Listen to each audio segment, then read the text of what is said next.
영적의 찐 중등부 친구들 반갑습니다. 10월 첫째 주 설교 리뷰입니다.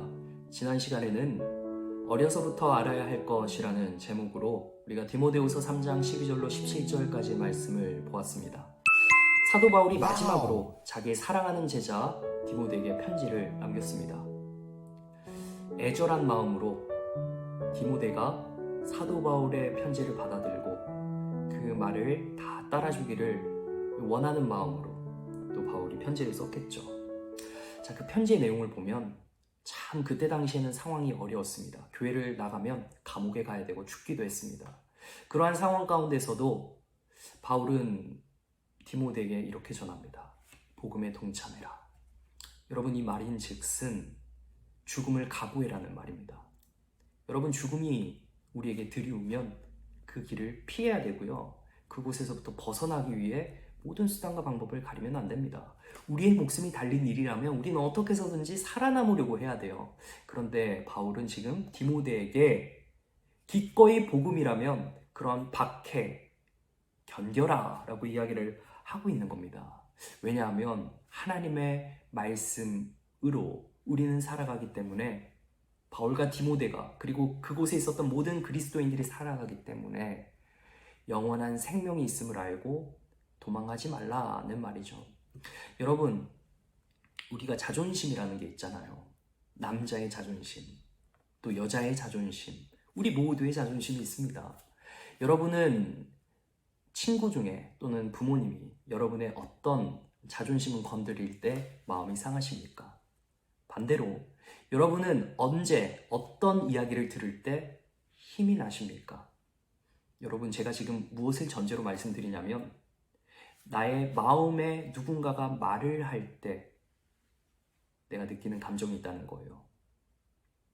우리는 힘을 얻는 말을 듣기도 하고 힘을 빼놓는 말을 듣기도 합니다. 특징이 있어요.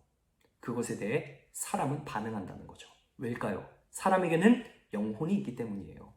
하나님은 우리를, 사람을 하나님의 형상으로 만들었어요. 그 말인즉슨 하나님께서 우리 각 사람에게 호흡을 불어넣으신 거예요.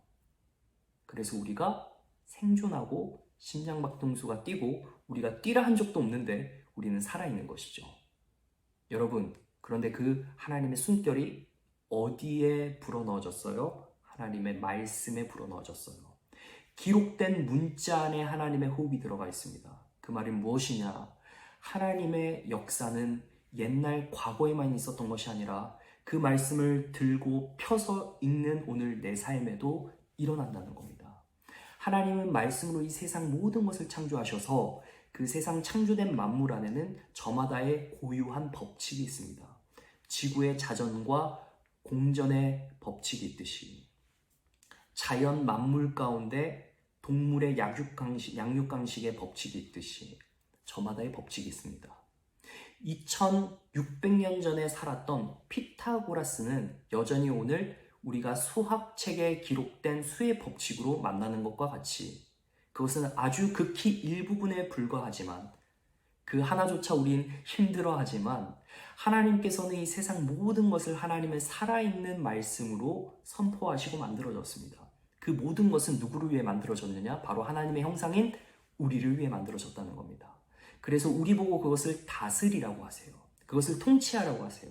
그런데 우리가 도리어 죄로 인해서 그것을 다스리고 통치하지 못하고 있다는 겁니다. 그래서 그 통치권을 회복해 주시기 위해서 예수님이 말씀에서 육신으로 이 땅에 오신 겁니다. 여러분, 우리는 하나님의 살아있는 말씀을 믿어야 됩니다. 그러면 그 하나님의 살아있는 말씀을 믿는다 할 때 그 뜻이 무엇이냐? 바로 예수를 믿는다는 겁니다. 예수님이 하나님의 아들이자 하나님 본체이시죠. 그래서 그분이 인간의 모습으로 오셨을 때 하나님께서 기록된 말씀에 기록하신 모든 내용을 전부 다 이루시고 성취하셨죠. 그리고 십자가에 못 박혀 우리를 위해 대신 죽으심으로 우리의 막혔던 하나님과의 관계를 회복시키셨습니다. 여러분, 우리는 원래 하나님의 형상으로 하나님의 말씀을 따라서 이 세상을 다스려야 할 존재였지만 우리가 죄로 인해서 하나님과의 관계가 먼저 끊어지고 우리가 세상을 다스릴 수 없게 되었죠. 그런데 우리가 이 세상을 다시 다스릴 수 있는 기본적인 요건이 갖추어졌다는 거예요. 바로 예수를 믿음이죠.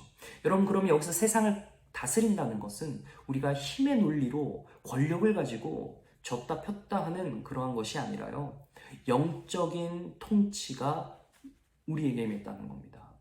우리는 어떠한 문제가 다가와도요, 그 문제를 바라볼 때 꿀리지 않아요. 지지 않아요. 여러분, 기억하셔야 될 건 모든 문제마다 저마다의 영적인 코드가 있어요. 영적인 어떠한 부분이 있어요.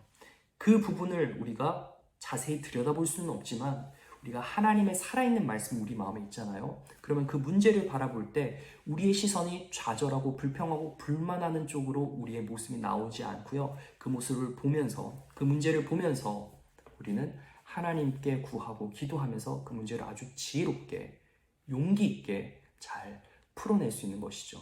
그것이 바로 하나님의 통치라는 거예요. 그래서 우리의 주변에 놓여있는 문제들을 하나씩 풀어가면서 우리가 그렇게 성장해 나아가는 거예요. 사랑하는 친구들, 하나님의 말씀은 살아있고요. 그 살아있는 말씀이 내 안에 들어와야 됩니다. 바로 예수를 믿어야 되는 거예요. 예수를 어떻게 믿습니까? 예수님의 말씀을 들어야 돼요. 그리고 그 예수님을 바라야 돼요. 그러면 우리가 하나님을 알게 된다라는 것이죠. 여러분, 지식적인 하나님의 말씀만 아는 것이 아니라요, 그 지식이 내 안에 들어왔을 때 그것이 삶의 지혜로 나타나요. 이런 말씀이었구나. 목사님이 얘기했던 것이 내 삶에 이런 식으로 실천이 될 수가 있구나. 이런 것이 하나씩 머리에서 깨달아지기 시작하는 거예요. 사랑하는 친구들, 우리 사람이라는 건 단순히 지식만 가지고 있는 것이 아니라 영혼이 있잖아요. 그래서 이 영혼에서 일어나는 감정, 생각, 마음, 여러 가지가 다 합해져서 우리의 삶이 이루어지는 겁니다. 여러분, 하나님께서는 우리를 영원한 천국으로 인도하시길 원하세요. 그 영원한 삶이 있는 천국 가기까지 우리는 이 땅에서 앞으로 적게는 70에서 80년 정도, 많게는 한 100년 정도 살게 될 텐데, 그 가운데 하나님의 살아있는 말씀이 임하잖아요. 그러면 우리의 삶이 온전하게 됩니다. 우리는 흠이 많고 티가 많습니다. 지금이야 잘 모르겠지만 여러분, 조금씩 살다 보면은 죄가 나에게 조금씩 덧붙여지는 것이 경험될 겁니다. 우리는 그때마다 훌훌 털어버려야 됩니다. 예수님의 말씀은 능력이 있어요. 살아있어요. 그리고 우리의 모든 죄를 용서할 수 있는 힘이 있어요. 그래서 우리는 늘 예수님 안에 거해야 돼요. 죄를 안 지으려고 노력을 아무리 해봐도 우리는 또 때가 묻게 돼 있습니다. 그러나 그것이 조금씩 빈도수가 줄어들고, 그리고 그 죄의 질이 조금씩 심했던 거에서 덜 심하고 안심하고, 이제는 내 영혼이 안심할 수 있는 그러한 방향으로 나아갈 수 있다는 겁니다. 친구들, 어려서부터 알아야 할 것은 성경입니다. 여러분이 수학 공식도, 그 화학 기호도 좋아요. 그리고 영어 단어도 좋습니다. 다 해야 되는 거지만 우리의 심령을 만족할 수 있는 것은 그러한 세상 학문이 아니라 하나님의 말씀이라는 겁니다. 하나님의 말씀만이 우리의 심령을 변화시킬 수 있어요. 그것은 명백한 사실이에요. 왜냐하면 하나님의 말씀은 하나님의 숨결로 이루어져 있기 때문이에요. 단순히 기록된 과거의 죽은 문자가 아니고요, 오늘도 살아서 역사하시는 하나님의 기록된 말씀이라는 거예요. 그래서 이해되지는 않지만 하나님의 말씀을 읽으세요. 그리고 그 말씀을 두고 기도하세요. 하나님께 간구해 보세요. 그래야 믿음이라는 것이 성장을 하죠. 기도해보지 않고 믿음이 성장한다는 것을, 말씀 보지 않고 믿음이 성장한다는 것을 기대하는 것은 말도 안 되는 이야기입니다. 마치 공부하지 않고 성적이 오를 것을 기대하는 것과 같은 것이죠. 여러분, 오늘도 기도하시고 말씀을 꼭 읽으시기를 바랍니다. 이해되지 않아도 여러분의 이 머리의 지성을 언젠가 하나님이 터주실 그날이 있습니다.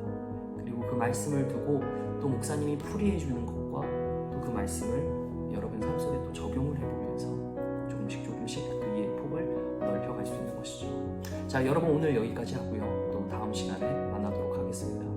하나님의 살아있는 말씀, 그 말씀은 우리를 영원한 구원으로 인도할 뿐만 아니라 오늘 현실을 살아가는 우리를 온전하게 한다. 이 세 가지를 붙드시기를 간절히 축원합니다. 다음에 뵙겠습니다.